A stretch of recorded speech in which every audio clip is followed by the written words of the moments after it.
ఏదో police case ఉంది మీకు, డిజిటల్ అరెస్ట్ డిజిటల్ అరెస్ట్ అని చెప్పి కొన్ని కోట్లు దొబ్బేస్తున్నారు. Everything is mind game. ఒకళ్ళది ఒక జోనర్లా ఉంటుంది.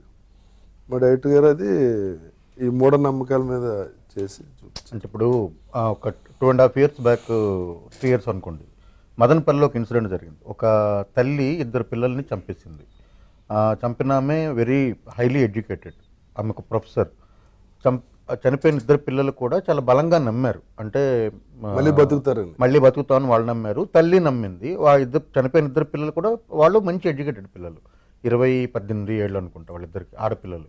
సో తల్లి డంబులు తీసుకొని 2 చంపేసి అరెస్ట్ చేయడానికి వెళ్ళిన పోలీసులతో కానీ మిగతా అధికారులతో కానీ ఆమె ఏం చెప్తుందంటే, మీరంతా మూర్ఖులు, 2 days వెయిట్ చేయండి, 2 పిల్లలు వస్తారు, మీది వేరే డిఫరెంట్ ఇదని చెప్తుంది ఆమె.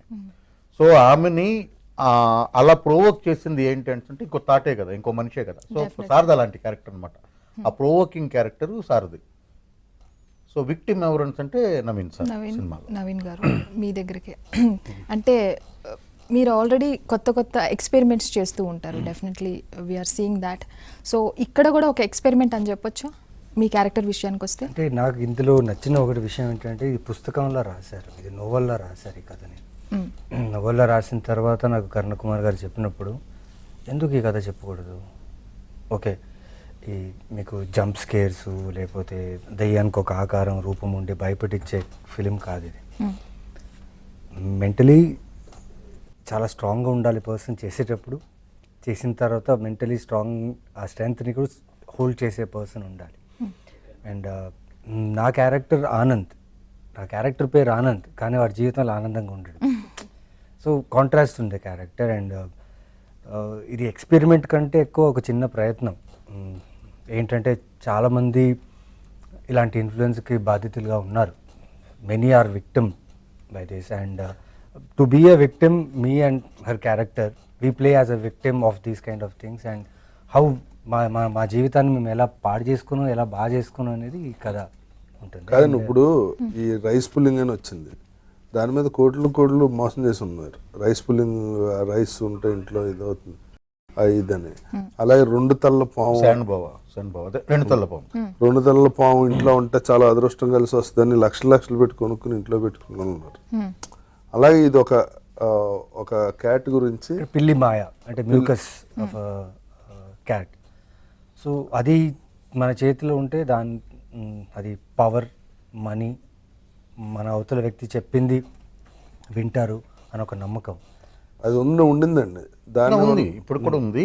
ఇప్పుడు మీరు జస్ట్ ఇన్స్టా రీల్స్ ఇప్పుడు మీరు ఇంటర్వ్యూ యాప్ ఎలా చూస్తే ఇన్స్టాలో దాదాపు మొన్న ఎక్స్ప్లోర్ చేస్తే మోర్ దాన్ ఒక 3000 రీల్స్ ఉన్నాయి వరుసగా పిల్లి మాయ మీదే ఉన్నాయి. ఇన్స్టాల్ అంటే విత్ ఫోన్ నెంబర్తో. ఒకప్పుడు ఇవన్నీ గుప్తంగా జరిగేవి, ఇప్పుడు అదంతా ఏం లేదు. వశీకరణ అని చెప్తున్నారు, మరుగుమందని ఒకటి అమ్ముతున్నారు.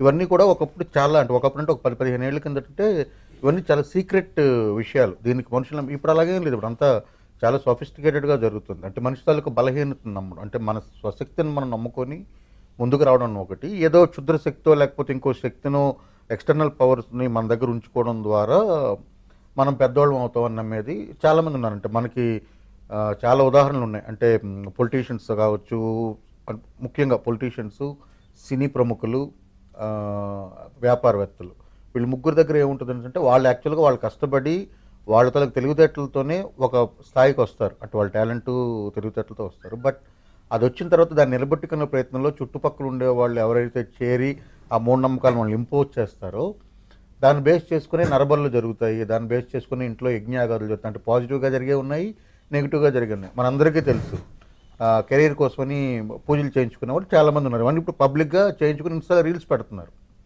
అంతే కదా. సో అలాంటి ఒక నమ్మకాన్ని ఈ క్యారెక్టర్ సారంగపాణి అనే క్యారెక్టర్ ఇంపోజ్ చేస్తే, ఒక పిల్లి మాయ అనేది మన దగ్గర ఉంటే, ఆ పిల్లి మాయను సాధించడానికి ప్రతి క్షుద్ర విద్యకి ఒక ప్రొసీజర్ ఉంటుంది, అంటే మ్యాన్ మేడే. సో ఆ ప్రొసీజర్ని ఫాలో అవ్వాలంటే ఆ ప్రొసీజర్కి కావాల్సిన వస్తువులన్నీ, వనరులన్నీ ఉన్న వ్యక్తి ఎవరంటే వాళ్ళ ఫ్యామిలీ. సో ఆ ఫ్యామిలీని ఆయన ఎలా ఇన్ఫ్లుయెన్స్ చేసి డబ్బు కోసం ఏదైనా. ఇప్పుడు స్వామీజీ గురువు గారు అని చెప్పి వెళ్ళి మొత్తం ఆస్తులు ఇచ్చేసిన వాళ్ళు ఉన్నారు. ఆ తర్వాత ఆ స్వామీజీని అరెస్ట్ చేసి జైల్లో పెట్టినవి ఉన్నాయి. చాలా ఇన్సిడెంట్స్ ఉన్నాయి.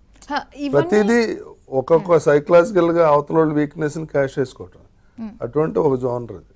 ఓకే, అంటే ఇప్పుడు ఎస్ మీరు చెప్పింది రైటే, కొన్ని మనం మూర్ఖంగా నమ్మేసి వాటిని ఫాలో అవుతాం, వాటి వల్ల పాజిటివ్గా జరిగినప్పుడు అవి నిజంగా జరుగుతున్నాయి దానివల్లే అని కనెక్ట్ అయిపోతాం.